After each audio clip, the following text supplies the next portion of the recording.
we're going to read kind of a sad article. And we're going to read an article titled, AI is already taking jobs in the video game industry. So Wired did an investigation and find that major players like Blizzard laid off a bunch of people are starting to replace them with generative AI. So when Noah saw the email, a wave of anxiety hit. It was spring 2023, and the Activision artist was reading a message from the company's then chief technology officer, Michael Vance, about how artificial intelligence was top of mind at the video game publisher. Systems were still being tested, Vance wrote, but what we have seen so thus far holds a ton of promise. There have been a couple of emails like this sent to employees of the studio, which produces the juggernaut Call of Duty series. Oh boy, COD dropped. Bad game. A previous one had approved the internal use of generative AI tools Midjourney and Stable Diffusion.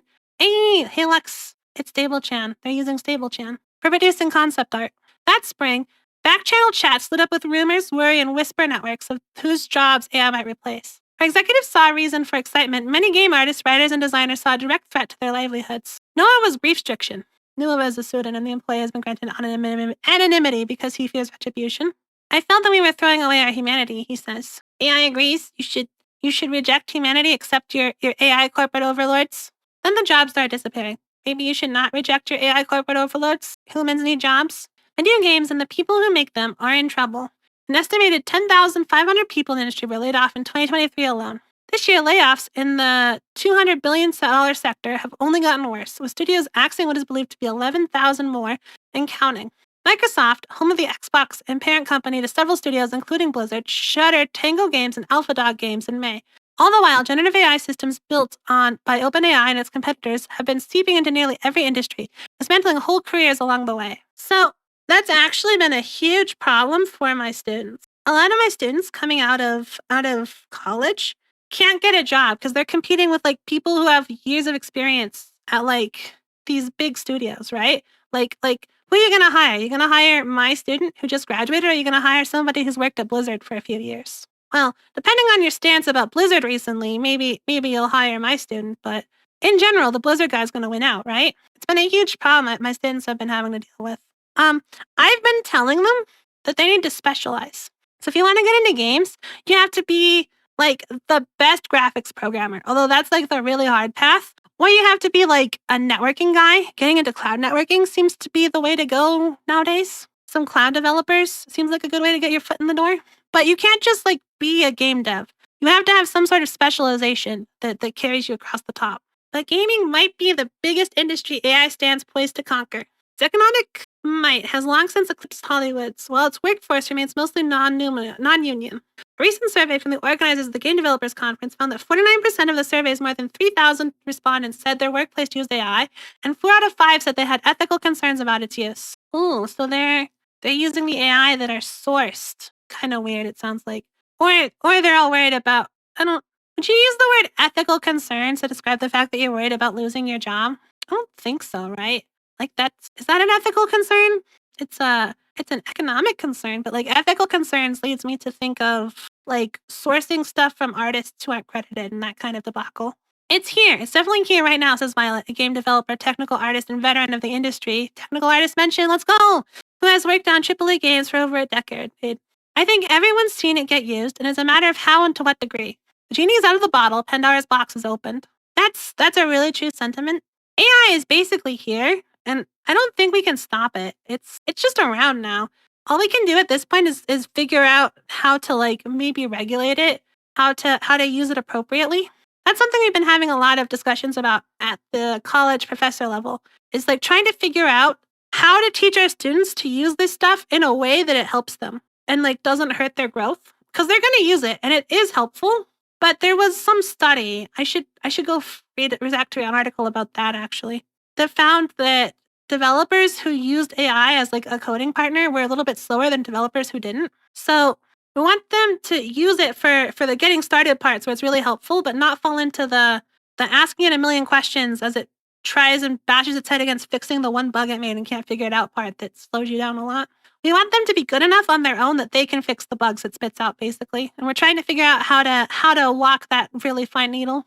Now, previously unreported emails obtained from Wired, in addition to interviews with artists, developers, designers, and workers across the gaming world, from AAA studios with thousands of employees to indies with just a handful, paint a picture of an already precarious industry getting further squeezed by the rise of AI.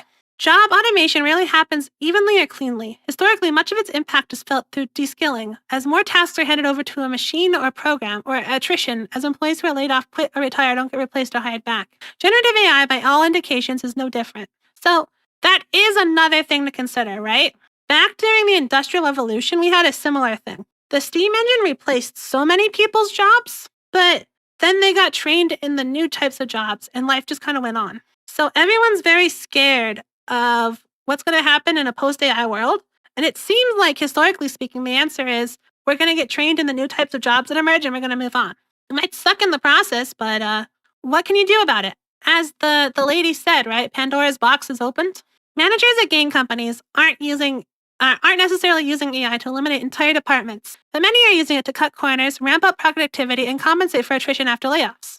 So all of these things, right, are pretty, well, maybe that one, but these things are pretty good. This one is a little bit more sketchy. If the attrition after layoffs is due to laying people off because it's cheaper to pay AI, that's not necessarily great. Humans need jobs too, but compensate for attrition and ramping up productivity are both very useful things that the AI does. We've seen it does, and we want to foster.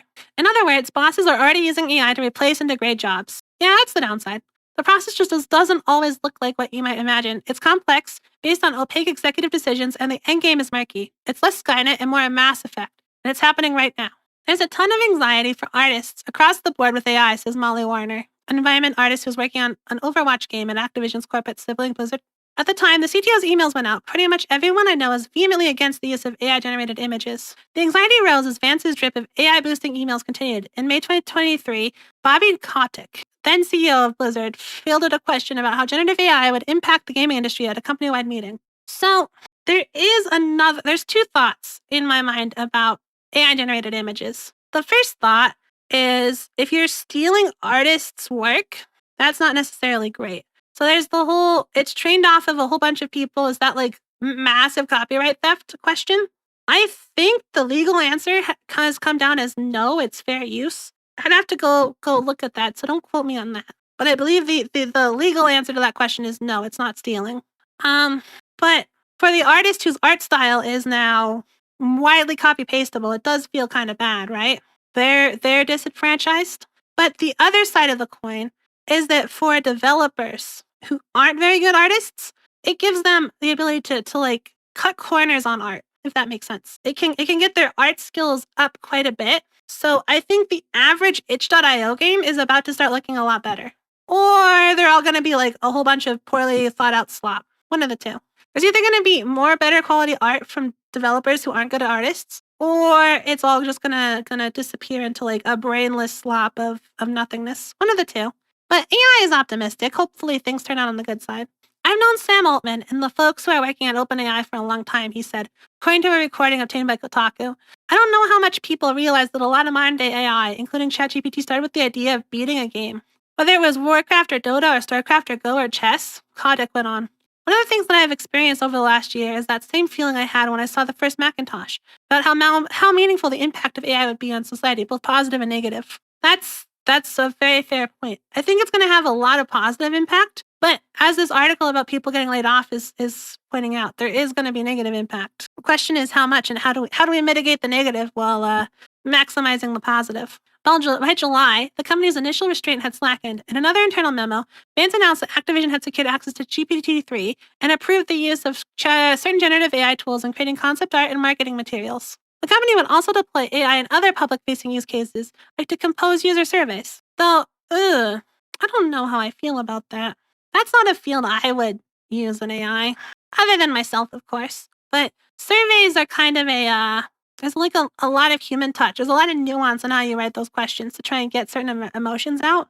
Like there's a whole field in HCI, human-computer interaction, about creating good surveys to like try and elicit good responses from participants. And I have a sneaking suspicion ChatGPT is not an expert in survey crafting. Though many of the game workers and artists were queasy about this proliferation, and some were even afraid out for their livelihoods, few spoke out. I think we all didn't talk about it much for fear of losing our jobs, Noah says. Claims Activision assured its artists that generative AI would be used only for internal concepts, not final game assets, and importantly, that AI would not be used to replace them. Yet by the end of the year, Activision made an AI-generated cosmetic available for purchase on the Call of Duty Modern Warfare 3 store. In late January, Microsoft laid off nearly 2,000 Activision Blizzard and Xbox employees. Among the teams hit hard were 2D artists. What a fucked up day! A one-time environment artist at Blizzard, Lucas Anazita. I'm not gonna try. Posted on X. Half the environment art team cut from Overwatch 2. Folks I helped hire and train. And Activision, it was the same. A lot of 2D artists were laid off, Noah says. The department was slashed. Remaining concept artists, he claims, were then forced to use AI to aid in their work. Employees, according to Noah, have been made to sign up for AI trainings, and its use is being promoted through the organization. From an AI perspective, different parts of the industry are getting eaten up by others, says Violet, who asked to use a pseudonym for fear of retribution. Why get a bunch of expensive concept artists or designers when you can get an art director to give some bad directions to an AI and get stuff that's relatively good enough relatively fast, and then get a few artists to clean it up? Hence, the emerging consensus is that concept artists, graphic designers, asset artists, and illustrators have been most impacted by AI so far. Tested too by personal accounts of game companies, laid off workers themselves, and the realms of posts on Reddit, X, and beyond.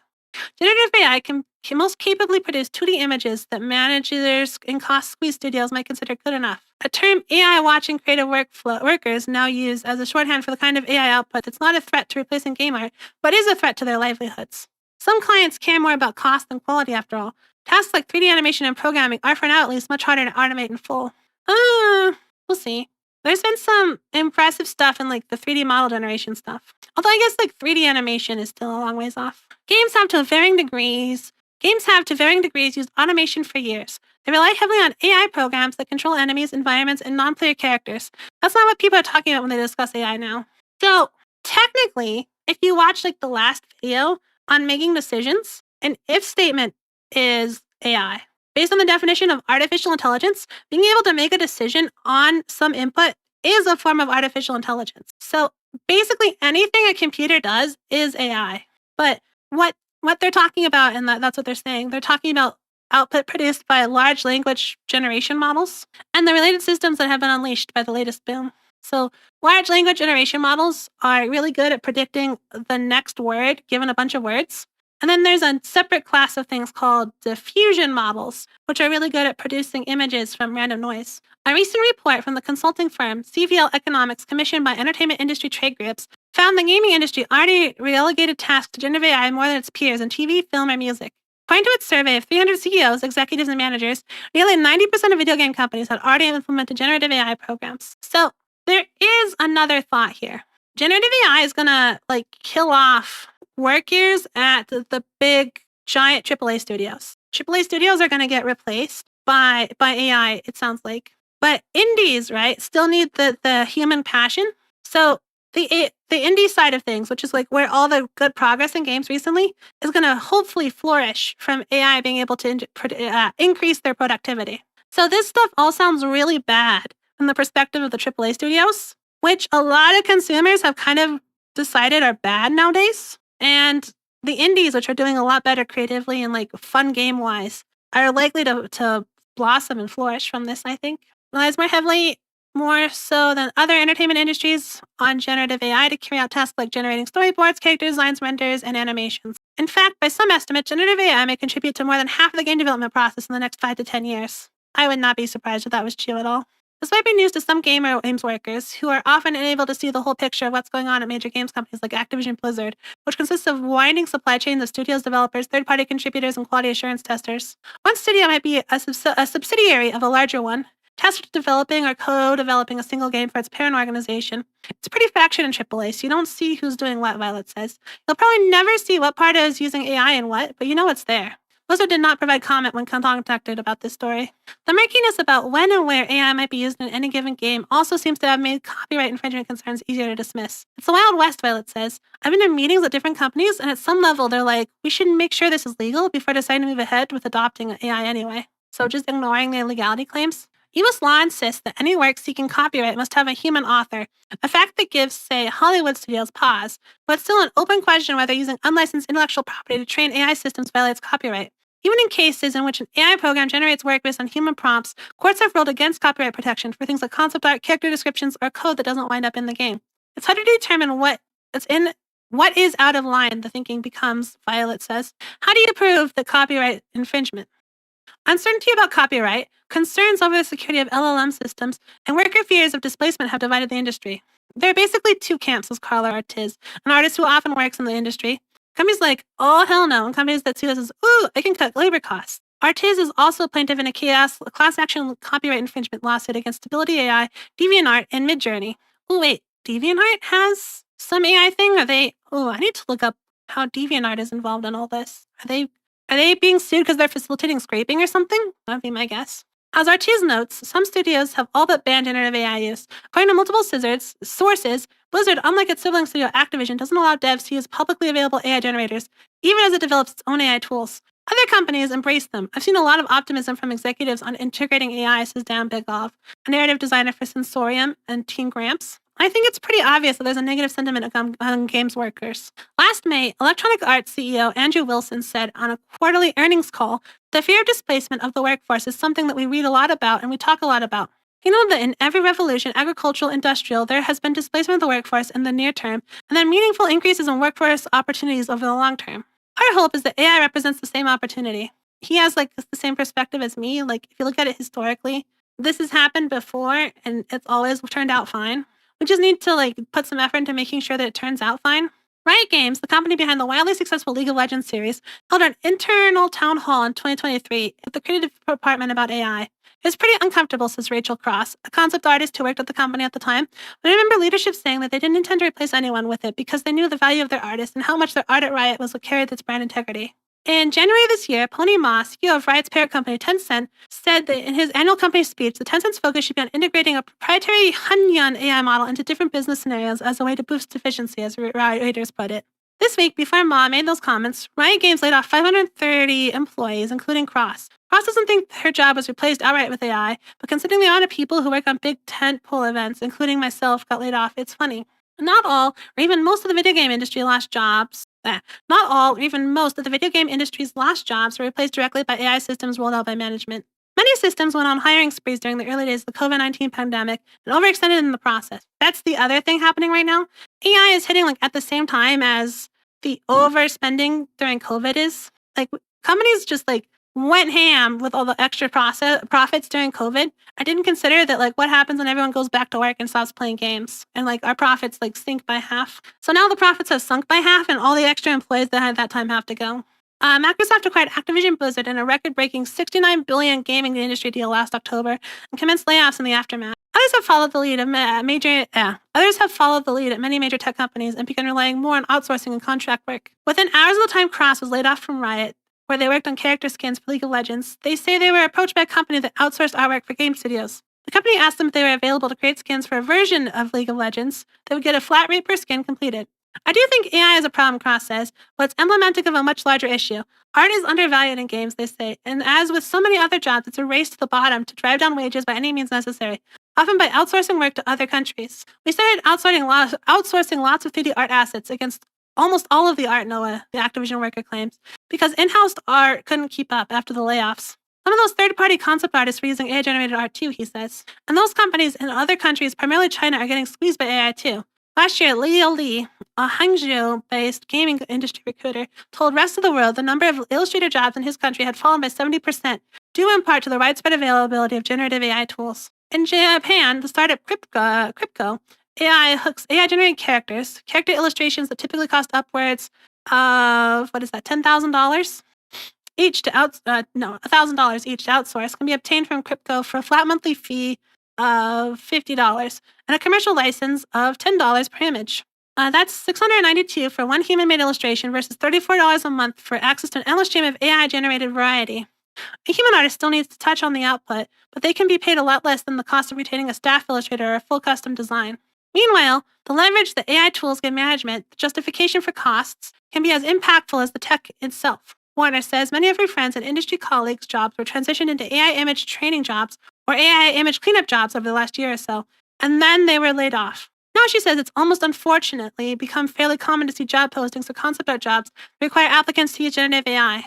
In one viral example, Treyarch, a Southern California-based studio that produces some elements of Activision's Call of Duty game, posted a job listing for 2D artist animator. The first thing listed under the "To succeed, you should have" section was exceptional skills and expertise in digital sketching, drawing, and painting, as well as advanced expertise in working with generative AI tools such as Stable Diffusion, Viscom, DALL-E, or equivalent. The artist community did not respond kindly.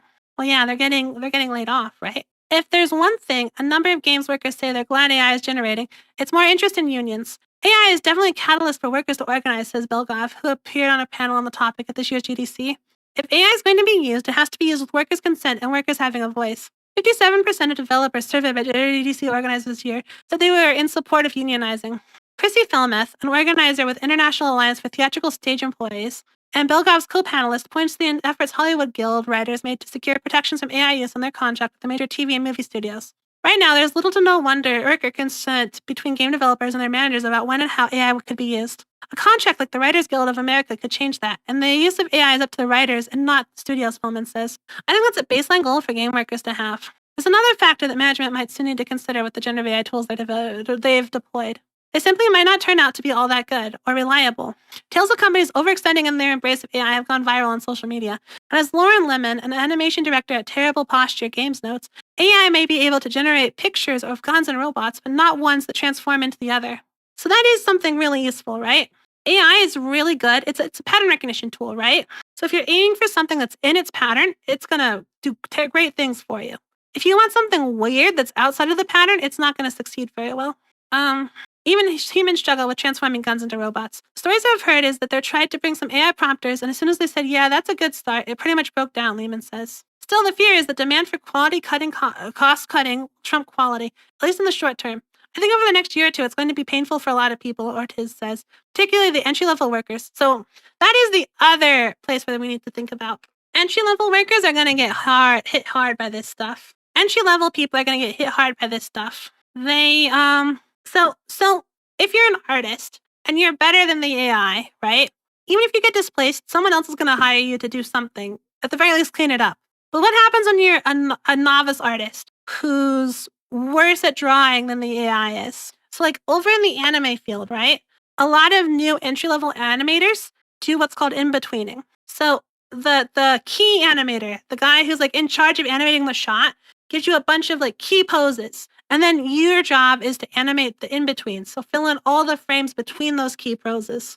Well, it turns out that AI is relatively good at that job. So a lot of the in-betweening is being outsourced to AI. So the question then is, what happens to the new animators? Their main job, the in-betweening, is going to AI.